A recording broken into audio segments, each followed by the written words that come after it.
Hey everybody. Uh, I've been promising a walkthrough of this piece for about a year now to somebody on YouTube. I posted the score to YouTube. I actually have a much nicer, not staff patty, but Dorico engraved version of the score, I think, that I posted on YouTube. And somebody had said, "Hey, would you like walk through this and talk about like your composition process and what you were thinking?" And I said yes, and then I haven't done it, so I thought I would actually finally do it. So Casey, this is for you. This piece is called Tava. Yeah, which is it's a Ute Indian name for a mountain near here. It's actually means mountain of the sun. So the piece is kind of a tone poem about the way the sun and the mountain interact. So it's kind of, you think about it as, a mountain looks different in the morning um, than in the evening, than when the weather is different. Sort of trying to sort of portray that a little bit of in a sort of pseudo, almost impressionist kind of view of that.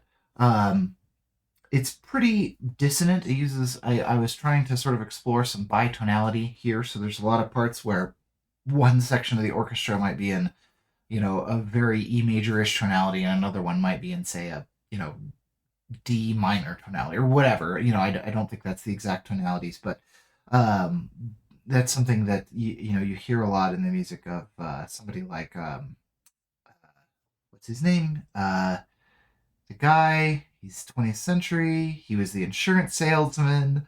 We listen to a lot of his music now. It's got a lot of vitality. I'll think of his name a little bit later and make sure to get that in there. For some reason, my brain is just like, "Hey, it's Strauss," and it's not Strauss. It's an American composer. Anyway, we'll get his name up there when I think of it.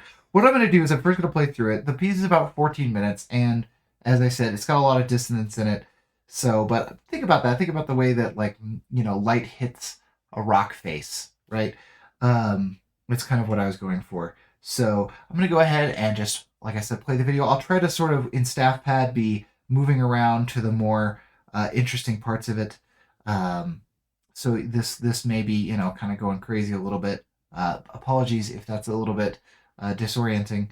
There's also, this is the staff pad version. It's got a couple of things like this in it. I don't even think this plays back. Oh no, it does. This is not meant to be in there. I don't think it's in the final score. Stuff like that where you see like crazy things where I need to either change the clef or write in the instruments range. I usually clean. I think I cleaned those up for the most part in the score, but so just for giving me a little bit of grace on those. But let's go ahead and listen to this. I'll be back in just a second. I think I tried to record this once and accidentally didn't have the desktop audio playing through, so I'm going to try one more time. Let's take a listen.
Okay, so here's what I was thinking for it, for better or worse, and why it's structured the way it is. So obviously, this is our sort of, I don't want to say main theme. It's trying to do something a little bit more experimental, I think, than having a main theme per se. But this is sort of the motive that sort of knits everything together, is this thing in the piccolo.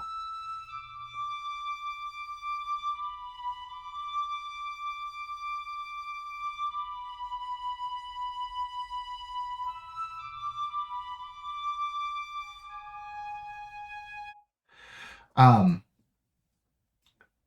built mostly on sort of pandiatonicism, except for the final interval that throws in that hopefully somewhat unexpected tritone there between the D and the A flat, which is then responded to by these little chords, okay, which sort of reflect that. Okay, we still have the same idea kind of happening in the winds that respond.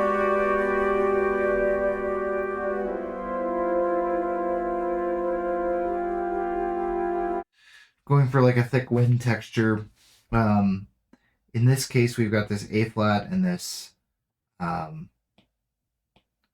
sharp here, kind of fighting between a D major tonality and an A flat major tonality. Again, kind of like bitonality, trying to do something a little bit better. A response in the cor anglais, nothing too exciting. It's the exact repetition. We then have the same chords and lower stuff that happen.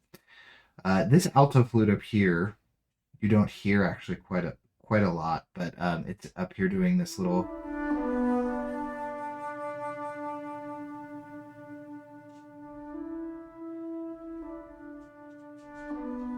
So isolating little sections of that motive out, playing them slower, etc., while we build up with this sort of ascending line in the low stuff.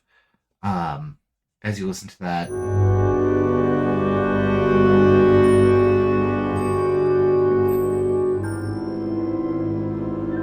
low stuff building up. We've got these chords and quartales things that are just back here, sort of adding up, giving us a sense of something that kind of floats. It's hard to talk about in words. If I could say it in words, I would have written something down, right? But I'm trying to do it with music, so the sort of sensations that I'm going for here maybe don't always have perfect word analogs, but we sort of have these piano chords that are almost like little clouds. And I did pick these rhythms for a reason. I wanted it to be off by about a 16th, so that you would not have as strong of a four pulse throughout this, which is why you have these two percussion here, sort of always either an eighth or a 16th off the grid, if you will. Again, that sense of floating, that sense of lifting,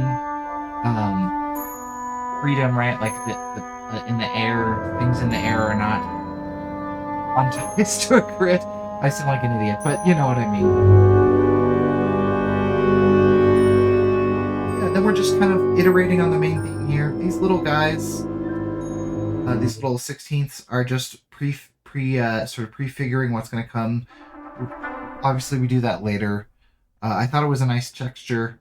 It worked here to sort of fill everything out. They're just really dissonant, kind of really close in cluster chords. Again, we use them later, so they're just here so that later when they show up, you're like, oh yeah, I've heard that before, right? Then we have some building through that. We keep the cluster chords. We've got some, sort of vaguely ominous. Again, notice that they're all offset by about a 16th. And they're all sort of they're designed to be close together. I think this is kind of fun the way that they're in 17 and 18, they're all rhythmically sort of separated by about a 16th, an eighth, something like that. And then in 19, we sort of let the top chords kind of come together to give it more of a full sound that's all kind of locked together. We build up, and then we have, so up until now, everything has been sort of vaguely tonal. When you talk about like tonality versus atonality in composition, I will say that I find purely atonal music very difficult to listen to. It's very hard for me to grab onto it. I don't think that it's valueless or bad to write it. It's just something that I really struggle to connect with. So, but I do find that there's this magical thing that happens in a piece of music. If you have, say, 2 or 3 minutes of atonality, of just pure dissonance, and then there's a moment where something like a bit of consonance or tonality sort of pokes in, it gives it a lot more meaning. It makes it feel a lot more profound that you have that moment of tonality, that moment of consonance. So part of what all this is, sort of 17 through 23, is sort of trying to build up that sort of ledger of dissonance so that when this comes in,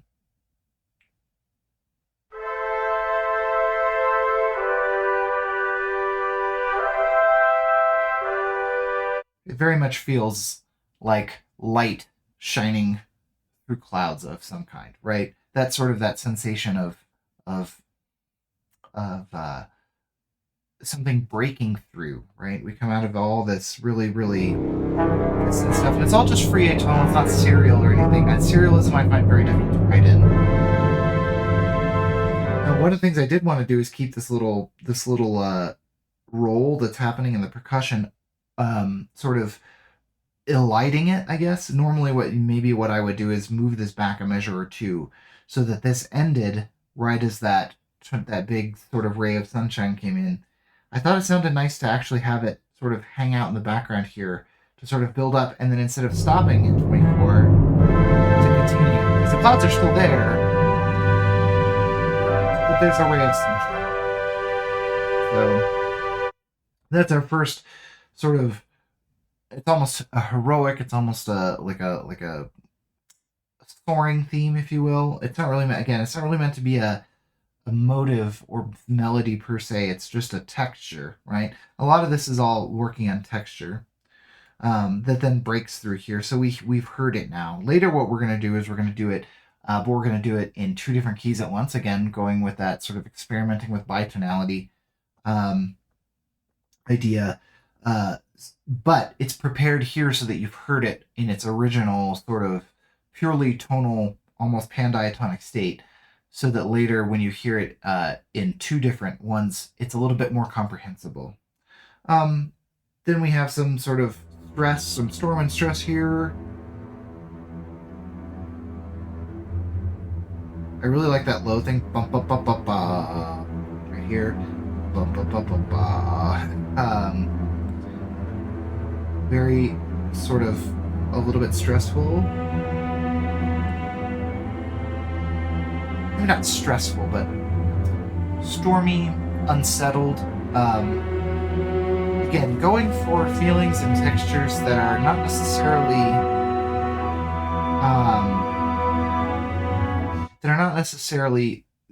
sayable in words, right? Because that's why we're trying them in music. So it's kind of hard to talk about. Here we have a bitonal version of our main theme, our main idea.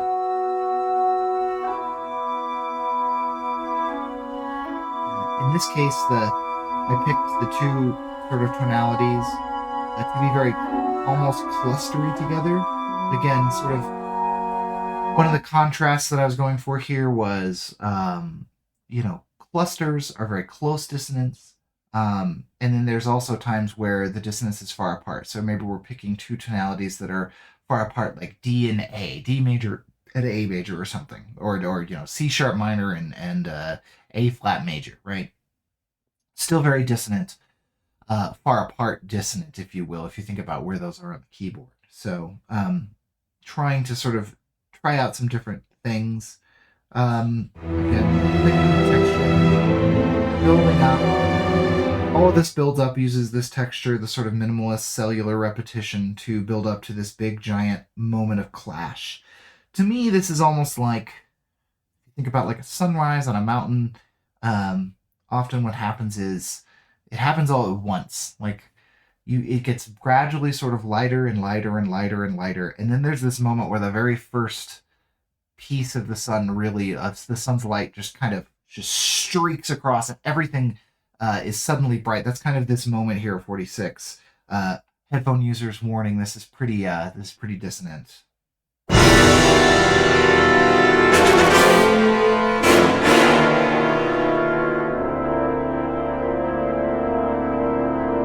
Very dramatic moment, a moment where everything sort of builds to this sudden streak of light. That's kind of what I was thinking about there. It resolves. I couldn't keep it on that super ultra dissonant thing very long. By the time we get to 47, I had to move some stuff down, so I let some of the other stuff kind of slide down to relieve some of that tension, relieve some of that close dissonance. And that's kind of the end of that section. So that section is sort of a build, build, build, build, build, build, build. That's the first ray of sunshine, the big ray of sunshine, blasts through to the side of the rock face, and then we get to this section that starts at 48, which has this more tonal percussion driven section.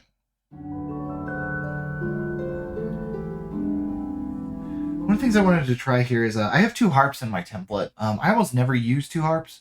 The reason you have two harps usually is because if you need harps to move, to retune, they have to be tuned in a specific way with some pedals that they have on them. And if you need them to very quickly redo those pedals, oftentimes that's very difficult to do. And so what you'll do is you'll just put two harps in, you'll have two different tunings on the pedals and sort of bounce back and forth between them. What I thought here would be fun to do would be to, again, going with this notion of bitonality, we sort of have D minor versus F sharp minor here. So the tonalities are somewhat close together, but not within like a half step or a whole step in some way.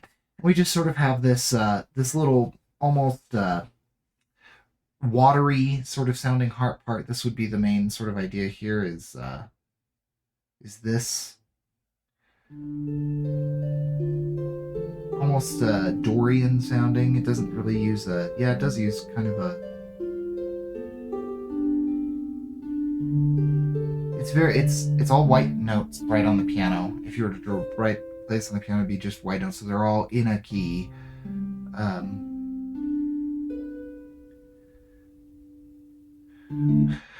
So in addition to these two sections being in different keys simultaneously, there's sort of two sections of it. There's sort of the A part and then the B part, right?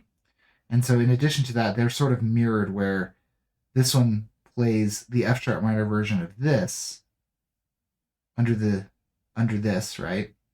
And then they sort of switch. So you almost have this sort of you almost have this sort of a X pattern, right?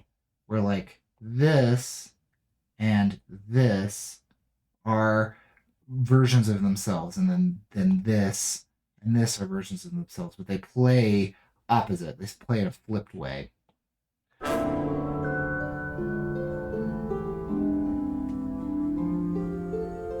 Again, looking to kind of keep our harp tunings not super crazy, but at the same end, so we're using two here.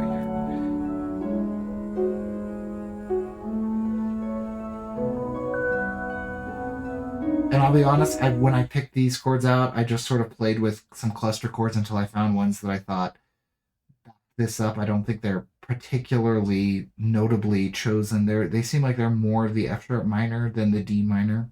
So just looking at them, it's been a while since I wrote this. So here we definitely have it. And again, our sort of motive here, tie everything together.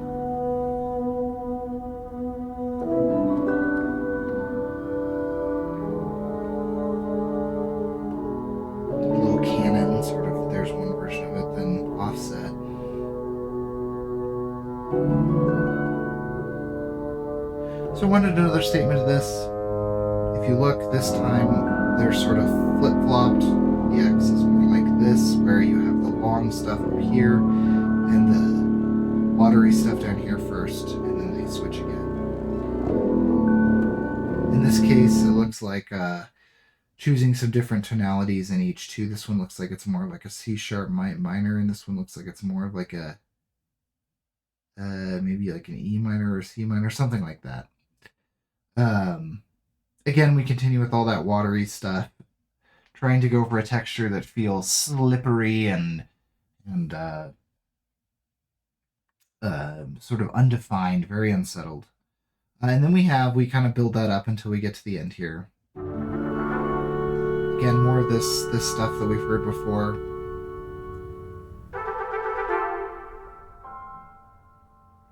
So this was originally written as a way to get us out of all that slippery stuff. You know, it's a texture change. We're doing piano instead of harp. We've got some of this celesta up in the top. It ended up sounding. I ended up liking it so much that's why it ended up at the beginning. Again, an idea of like preparing it so that later when you hear it here, you've heard it before. Then we have a version of this. This is that sort of soaring, almost heroic sounding thing. It's bitonal this time.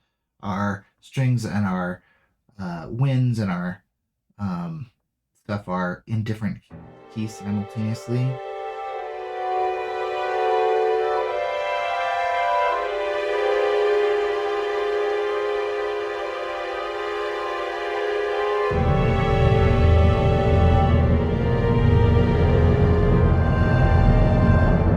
That's what brings us into a 6/8 section.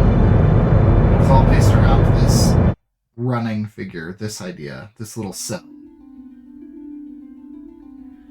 Which almost has a kind of Locrian feel to it, in that it's sort of, if you look at a keyboard, it B, when there's no sharps and flats, B to B, it's the Locrian scale. It sort of has a Locrian feel to it.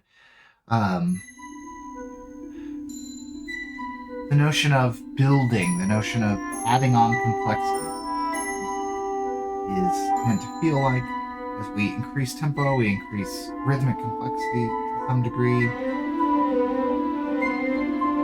It ended up almost sounding a little Debussy-esque, almost a little La Mer is kind of what it feels like to me.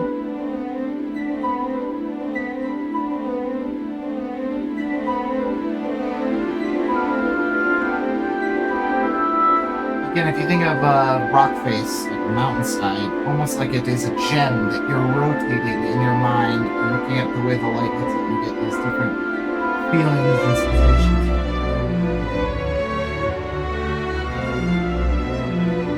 Here we're kind of exploring a notion of not necessarily bitonality, but different tonalities, instead of being placed over each other, one on top of the other, they're being placed next to each other in time. So sort of E diminished, E major, E diminished, E flat major, E minor, F minor, back to sort of whatever that is. It's hard to see. It's hard to read the viola left. Again, contrasting, kind of trying to do the same thing but in a new way. That's what we do here when we kind of do a B repeat of this section.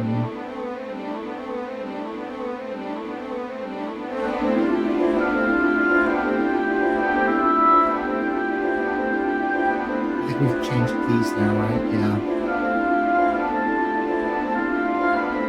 New textures, new tonalities.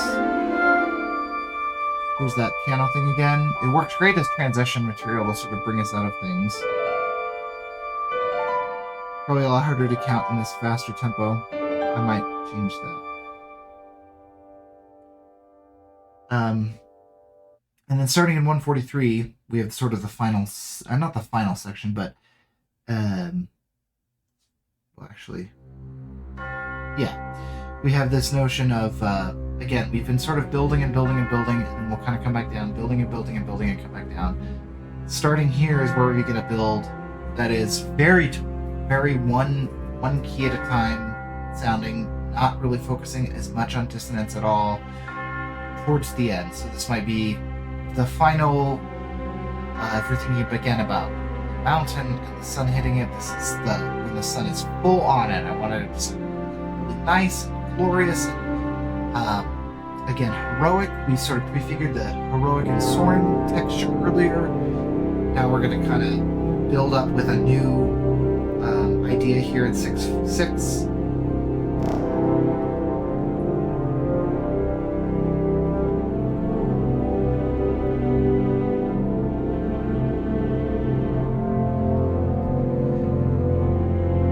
We're leaving the bitonality behind. This is very consonant. And again, the bitonality before, it feels to me, one of the things I love about it is that when you get here, and it's not as dissonant, this feels more, I don't want to say earned, but it just feels really good to me.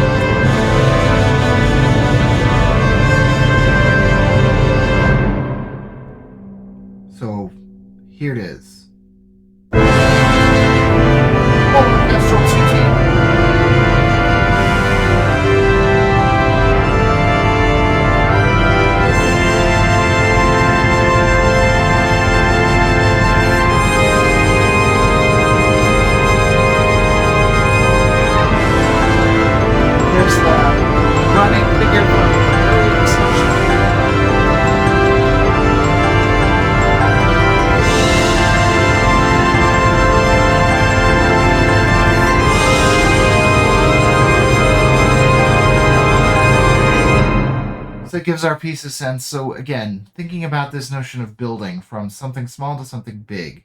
The piece has done that several times, but each time the big place that it's building to hopefully has been a little bit bigger, so that overall across many builds it is itself kind of one giant build, kind of like this idea where you sort of start low and you build up to there, and you start low and then you build up to there, and then you start low and you build up to the peak, right? Because if you look at and I really honestly wasn't sort of consciously thinking about this, but now that I'm drawing it out, it kind of looks like a mountain range when you do that, right? And then a big mountain kind of mirrors the structure of mountains, right? Up and down and up and down and up and down, and then there's one place, the mountain of the sun, the Tava, that is, this.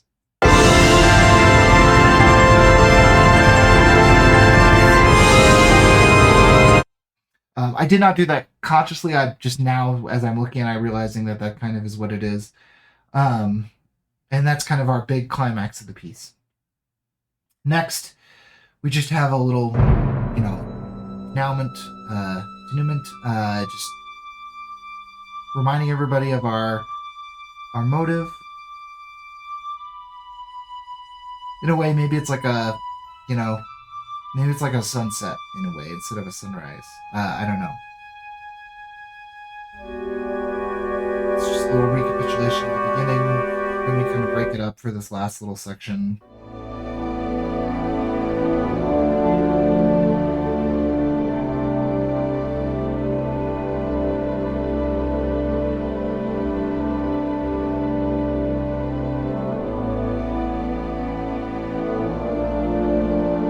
I really like these chords. They're like a little bit dissonant, but but they still feel peaceful and full and not.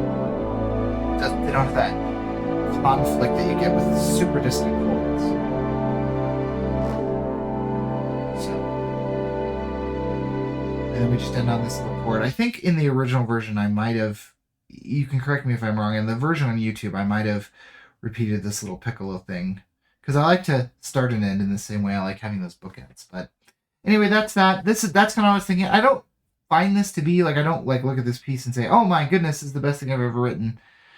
But I thought it was interesting enough to post. And then so like I said, somebody asked me would you walk me through what you were thinking here? So that's my walkthrough. It's probably what it amounts to is maybe an okay first draft that could use some work. But that's what I was thinking with all those textures. So finally, a year late, there you go. There's a walkthrough of Tava and what I was thinking. So hopefully that was useful. This is not, as I always say, whenever I go on YouTube, one of the things I see is a million channels of people saying, this is how you do this. This is how you write music. This is how you do this. And I think it's great that exists. I think it's wonderful that those channels are there. I encourage you to go and learn. One of the things I often see is this is the only way to do this, or this is the correct way to do this. And I do think that a lot of the times there is a correct way to do things. The other day I posted a video talking about voice leading, and I definitely think there's a way to do voice leading right and a way to do voice leading wrong. However, you need to consider your source on YouTube, and you need to remember that not everybody on YouTube has been to school. Not everybody on YouTube has read an orchestration textbook. Not everybody on YouTube has actually worked on anything, I wouldn't say of value, but anything that you've heard of before. And that's okay. There's nothing wrong with that. But at the same time, if you're going to take everything that they say as absolute gospel, it's going to be written in stone for you that it is only done this way. I think that can be constraining and that can be dangerous. So when you look at my stuff on YouTube, when I'm doing a walkthrough like this, just remember that this is my own personal piece. This is my own perspective on this sort of composition. There's a lot of people, especially in the academic music world, that probably think this is garbage, and maybe they're right. That's fine. It's something that I put up there, and I thought it was interesting. I hope you do too. I hope you gleaned something of value out of it. Maybe there was a trick that you learned here that you could apply to your own music. If that's true, awesome. But like I said, don't. I am not here telling you that this is the only way to write music, and I always just want to, I always put that disclaimer at the end because there's so many people on YouTube I feel like who don't always do that, and it's worth keeping in mind to consider your source. So, all right, well, there you go. That was a walkthrough of Tava.